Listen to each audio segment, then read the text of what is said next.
After getting home, Charlie laid her on their bed and withdrew the spell from Claire's body. A moment later, Claire woke up. "Charlie!" Claire's eyes fluttered open. When she saw his face, relief washed over her, and she immediately burst into tears. Charlie quickly comforted her. "It's okay, baby. Don't be afraid. I brought you home." "Home?" Claire looked around, recognizing their bedroom. She quickly asked, "Silas Bennett, he didn't hurt you, did he?" "No," Charlie said. "Silas and his wife are taken care of, and the entire Bennett Materials Group has been leveled. I guess it's true what they say. What goes around, comes around." Claire was shocked. "What? How? What happened?" Charlie smiled faintly. "I called a few friends to help get you out. Turns out the Bennett Materials Group, the office building, the whole factory, it was all shoddy construction. Right after we got out, one of the workshops exploded. The blast took down the whole factory.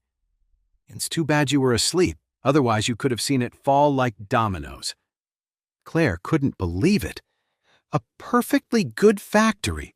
A workshop exploded and the whole thing was leveled? "Yep," Charlie nodded. "It was a huge explosion. I guess it was karma." After saying that, he quietly sent a text to Isaac. "Get the media on this. Tell them the Bennett Materials Group collapsed in a chain reaction after a workshop exploded." Isaac replied almost instantly. "Don't worry, young master. It'll be on the news right away." A few minutes later, while Claire was still trying to piece together what had happened before she passed out, her phone suddenly buzzed with a bunch of news alerts. She glanced at the headlines and was stunned. The headlines were all about an accident at the Orus Hill Bennett Materials Group. The reports said the accident caused the collapse of an engineering workshop, which led to the entire plant coming down. Several people had died. The owner, Silas Bennett, and his wife were also seriously injured. Charlie said, "See, I wasn't lying, was I?" Only then did Claire believe it. "Huh!" she exclaimed. "He really was evil. I guess he got what he deserved." After a moment, she asked Charlie nervously, "When you got there, that monster didn't do anything to me, did he?" Charlie nodded and said, "Your clothes were untouched when I arrived. It was Silas's wife who rushed in and stopped him from trying anything." 2 lines of tears streamed down Claire's face. "Charlie, I'm so sorry." Charlie quickly said, "Hey, don't say that. What are you talking about? I don't blame you at all. It's on me. It's my job to protect you, and I let that creep get close enough to almost hurt you." Claire was so moved that she just hugged Charlie tightly without saying a word. In that moment, she realized just how deep Charlie's feelings for her were, and a profound sense of happiness washed over her. That afternoon, the news that the Bennett Materials Group had been razed to the ground sent shockwaves through the entire upper class of Orus Hill. And even though the official story was an accident, no one in those circles believed it for a second. Everyone immediately started speculating about which powerful figure was behind it. After all, almost no one in Orus Hill had that kind of power. Who could it be? Everyone's minds immediately raced, connecting the dots between recent mysterious events in Orus Hill. There was the mysterious, god-level rich man who became a sensation on the internet after showing up with more than a dozen luxury cars and spending over $10 million in cash to buy a diamond. There was the new chairman of the Grand Group, who acquired the company and then threw $2 billion at building a 6-star hotel. There was the mysterious person who booked out the entire Sky Garden for a private wedding, something that had never been done before. And now, there was this powerful figure who had leveled the Bennett Materials Group in a single afternoon. All these clues pointed to one person. The only person who fit all these descriptions was the mysterious chairman of the Grand Group. Besides him, who else had that kind of power? And just like that, the identity of the Grand Group's chairman in Orus Hill became even more of a mystery. The person most upset about the Bennett Materials Group being destroyed was Mrs. Wilson. With the Wilson family's finances a little tight, She had been hoping Claire could convince the Bennett Materials Group to give them some materials on credit, which would have been a way to ease their financial pressure. Unexpectedly, the entire Bennett Materials Group was wiped out in a single afternoon. Now, Mrs. Wilson's biggest worry was money. Figuring out how to raise some capital had become her worst nightmare. Claire didn't tell her grandmother what had happened. After that whole ordeal, she secretly decided to stay out of other family business and just focus on her partnership with the Imgrand Group. From now on, even if her grandma asked, she wouldn't get involved. The next day, Claire felt much better, both mentally and physically, and was eager to get back to work. Charlie went out in the morning to do the grocery shopping. When he got home, he saw his father-in-law, Jacob, sitting on the sofa, looking sad and sighing. He frowned and asked, "Dad, why are you in such a bad mood? Who got to you this time? Did you get scammed on another antique deal?" Jacob took a sip of his coffee and said angrily, "Don't even mention antiques." "Crap, I get angry just thinking about it." "What?" Charlie couldn't help but ask. "You really got scammed?" Jacob said. "No, it's because of the tickets for the auction at the collector's vault." Charlie asked, surprised, "What's the collector's vault?" "It's a club run by the Orus Hill Community Center," Jacob explained. "They hold these high-end auctions for collectibles and antiques. They sell all sorts of amazing things you can't find anywhere else. All the major families get a spot to attend." As Jacob spoke, a look of fascination crossed his face. But then he said in a frustrated voice, "The Wilson family only got one invitation letter, and your grandma actually gave it to Harold. That kid Harold has never touched an antique in his life and doesn't know the first thing about them. What's he going to do there? Just embarrass himself." Charlie knew his father-in-law was obsessed with antiques, and that missing this opportunity must be killing him. So Charlie smiled and said, "Dad, if you really want to go, why don't you just buy an invitation from a scalper?" Jacob waved his hand. "The Smith family organizes the auction at the collector's vault. The Smith family is the most powerful family in Orus Hill. So many people want in, there's no way you can just buy a ticket." Charlie smiled. An auction organized by the Smith family? He remembered Warnia, the eldest daughter of the Smith family, had practically begged him to help identify some antiques. A small thing, like getting a couple of invitation letters, should be as simple as just asking her.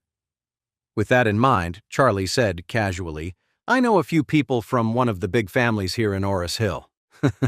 It shouldn't be too hard to get 2 invitation letters." Jacob didn't believe him for a second. He shook his head and said, "Forget it. What kind of important friends could you possibly have? They're probably just friends of friends.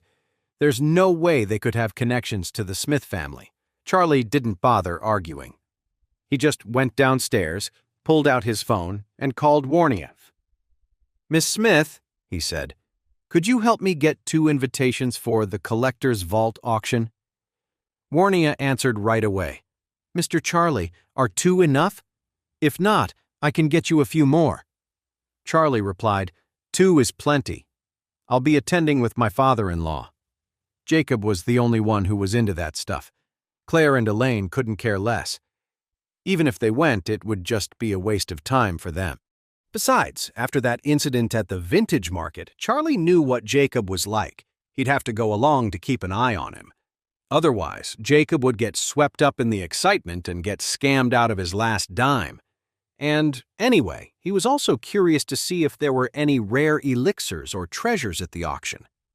Speaking of treasures, Charlie couldn't help but think of that engraved blessing stone.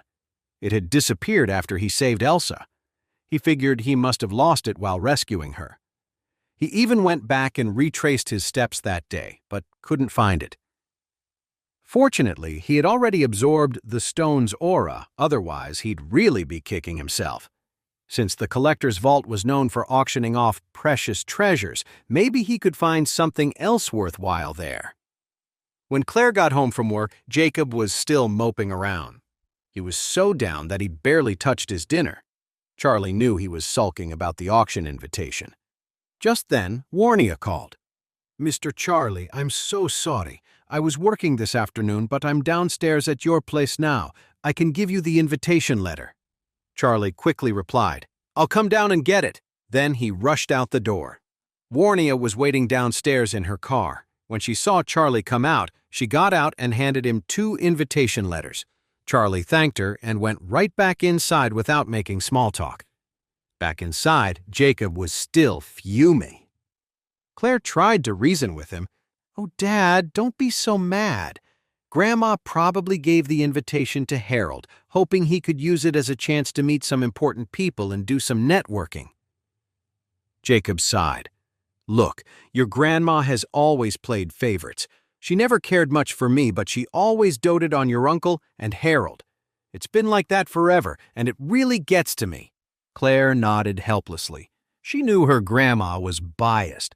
Her grandma thought her father was a nobody with no real talent.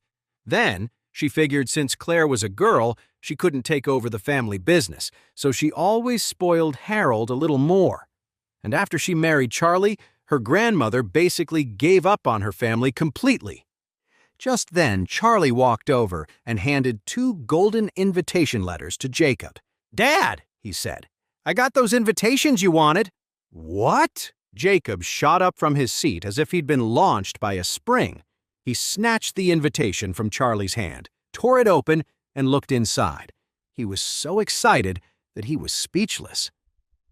Claire, standing next to him, was just as surprised. She took the invitation from her father's hand and looked at it. It was really an invitation from the collector's vault. "This is great! Charlie, you really are my good son-in-law." Jacob's face was flushed with excitement, too thrilled to say another word. He reached out and clapped Charlie on the shoulder. "My daughter really married the right guy." "Oh, please, it's just an invitation letter. You're so happy you can't even think straight," Elaine grumbled. Jacob clutched the invitation tightly and shot back at Elaine. "What do you know? This is an invitation from the collector's vault." Then he smiled at Charlie and said, "Sit down, let's eat." He turned to Claire. "Go get that bottle of vintage wine from my room.